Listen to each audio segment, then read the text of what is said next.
All right, so it is that time of the year. The MLB season just ended with the Rangers winning it all, winning their first World Series in their franchise history. But how did we get there? I figured in today's video we'd recap the MLB season going month by month and cover what might be the craziest year in MLB history. After an offseason full of moves, opening day was upon us. And of course, heading into the season, the number one storyline was the addition of the pitch clock and how it would impact baseball. Opening day was here and it was very eventful. The pitch clock reduced the games by an average of 26 minutes. Now, some people liked that, some people didn't, but nonetheless, the pitch clock was working. Adley Rutschman may have submitted himself as the best catcher in baseball with a 5-for-5 opening day.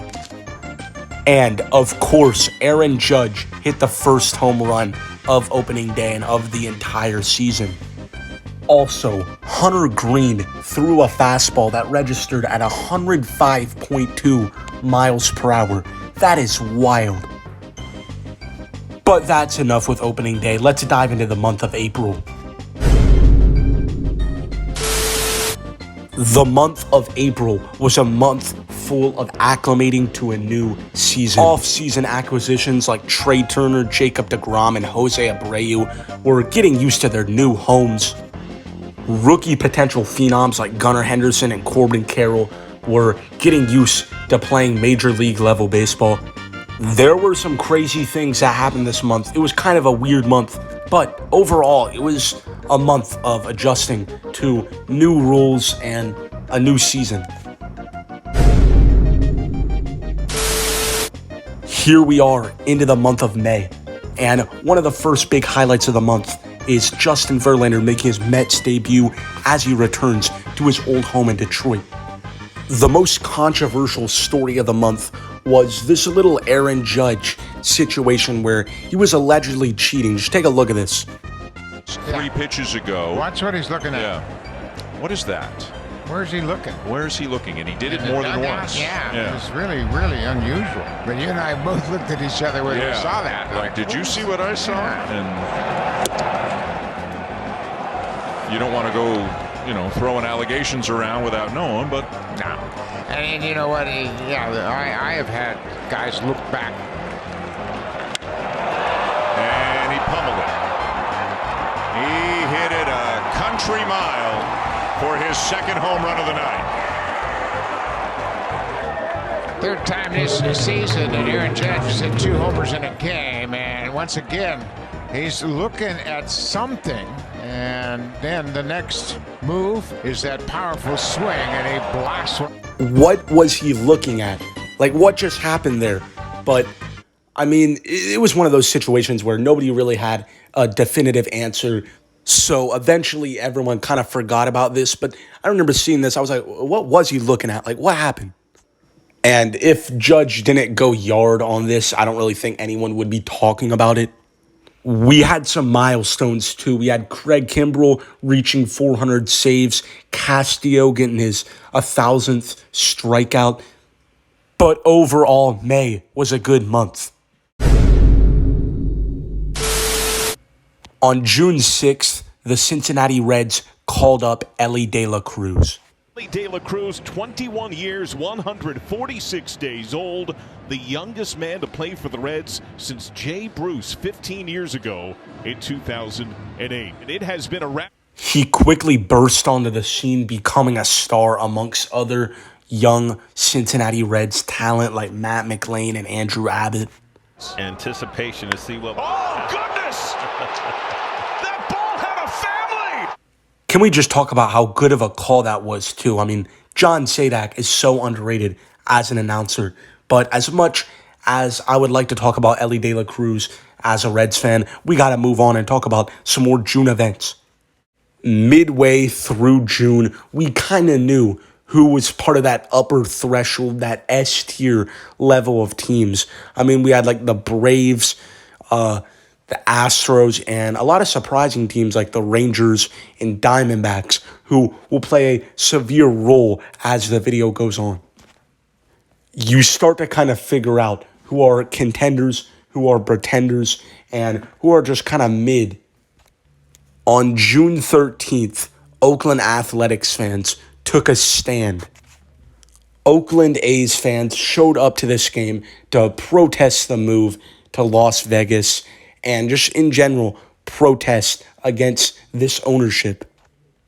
The dedication from A's fans was like none other, and I wish the best for their team in the future.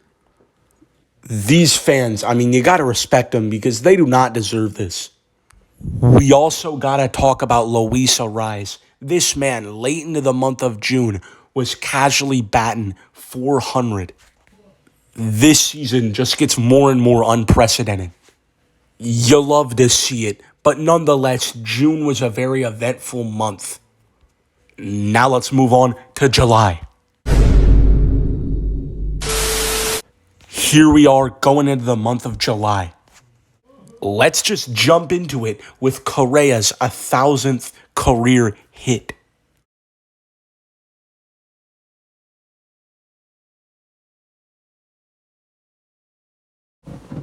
We talked about Ellie earlier, but the Ellie effect continues as Ellie De La Cruz would make history, stealing second, third, and home.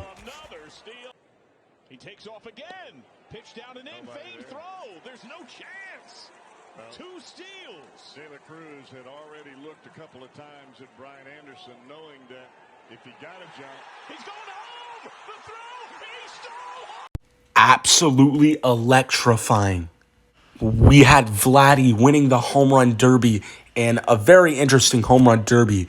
And then we had the All-Star game. The NL won the All-Star game with a really unexpected hero, Elias Diaz, the catcher for the Rockies. I don't even know if I said his first name right, but he came through in this game. Diaz hit a hanging splitter into left field to give the NL their first All-Star game win since 2012. It has been that long. That is wild. But nonetheless, we were on to the second half of the season. Let's talk about the iconic debut of Sal Frelick. 3 hits, 2 RBIs, a highlight reel catch. What a debut for Sal Frelick. But let's go ahead and dive into the month of August, and the trade deadline is upon us. The trade deadline's biggest moves featured Justin Verlander going from the Mets back to the Astros. Verlander's tenure in New York wasn't necessarily the best, so yeah, might as well return to Houston. Through August, the Orioles were leading the AL East, and they got themselves a stud pitcher, as in Jack Flaherty. The Phillies acquired Michael Lorenzen from the Tigers, and Lorenzen, let's just say his debut with the Phillies was pretty good. 2 pitch.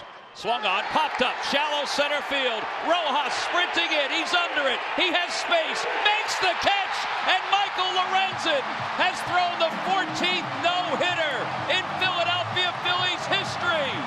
He is being mobbed by his teammates as the Phillies shut out the Nationals. Bryce Harper also had his 300th career home run. There was also a rivalry brewing in the AL Central. Jose Ramirez and Tim Anderson were going at it.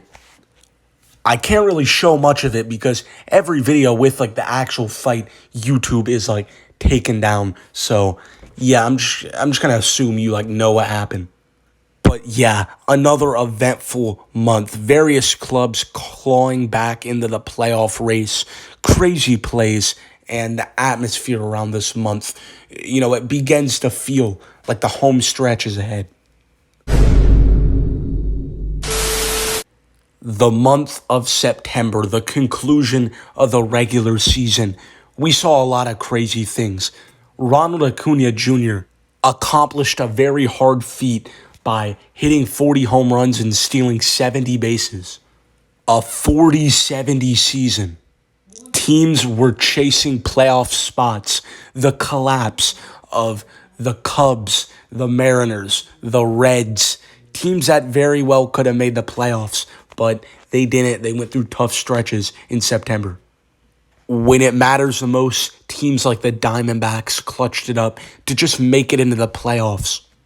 But we got to end the month with the retiring legends, Miguel Cabrera and Adam Wainwright. Two MLB legends that saw their careers come to an end at the end of the 2023 regular season. Team comes out of the dugout, everybody getting one last hug. Team lining up on the field from the pitcher's mound over toward that third base coach's box in the line.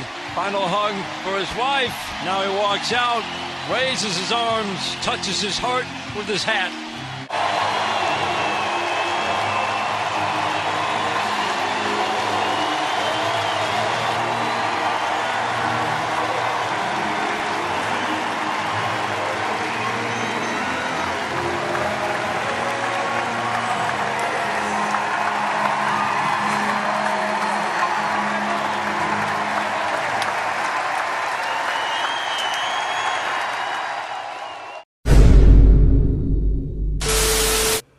First, let's talk about the Twins finally winning a playoff game, sweeping the Toronto Blue Jays to move on to the ALDS.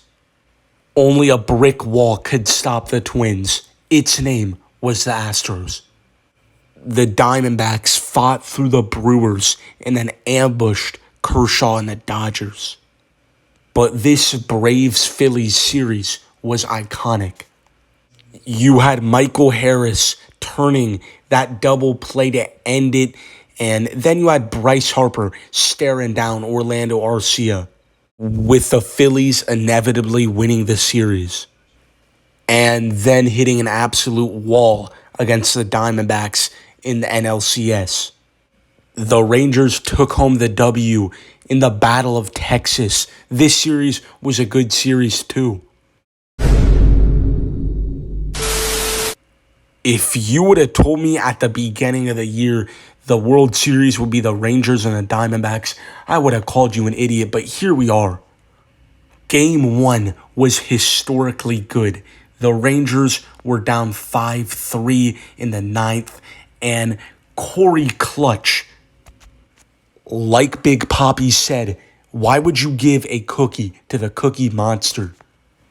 And then in the 11th inning, Adolis Garcia won the game for him in an elite Game 1. The Rangers would go on to win this series in 5, winning Game 5, 5-0 over the Diamondbacks and getting themselves that World Series title, that first World Series title after 62 years, with Corey Seager winning World Series MVP. So, yeah, I said at the beginning of the video, how did we get here? I don't really know. I just kind of mapped out the entire season like that. Whoa. Now, there's definitely a lot of things I missed, so tell me in the comments below, because this season was jam-packed with tons of storylines and in general just jam-packed with a bunch of baseball. But man, I can't wait to see what 2024 has in store.